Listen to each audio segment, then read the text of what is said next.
জিনের প্রকারভেদ। জিনদের প্রধানত তাদের ঈমান ও কর্মের ভিত্তিতে দুই ভাগে ভাগ করা যায়: মুসলিম জিন এবং কাফির জিন।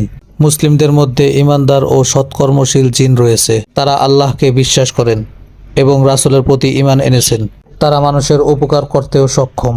কাফির জিন বেশিরভাগই আল্লাহর অবাধ্য এবং দুষ্ট প্রকৃতির।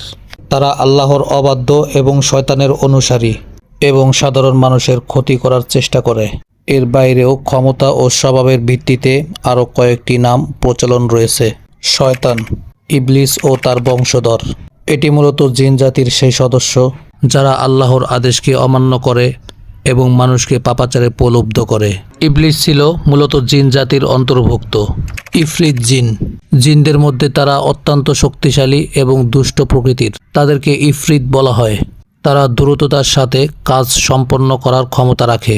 হযরত সুলাইমান আলাইহিসসালামের ঘটনা। কোরআনে সুলাইমান আলাইহিসসালামের সামনে বিলকিসের সিংহাসন দ্রুত নিয়ে আসার জন্য এক ইফরিত জিনের কথা উল্লেখ আছে। সূরা আন-নামল আয়াত নাম্বার 39।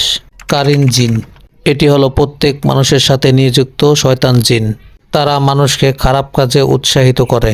মূলত জিন হলো আল্লাহর এক বিশেষ সৃষ্টি যারা মানবজাতির মতোই বিবেক, বুদ্ধি, পছন্দ অপছন্দের স্বাধীনতা নিয়ে এই পৃথিবীতে বিদ্যমান। একজন মুসলিমের জন্য জিনের অস্তিত্বকে বিশ্বাস করা অপরিহার্য।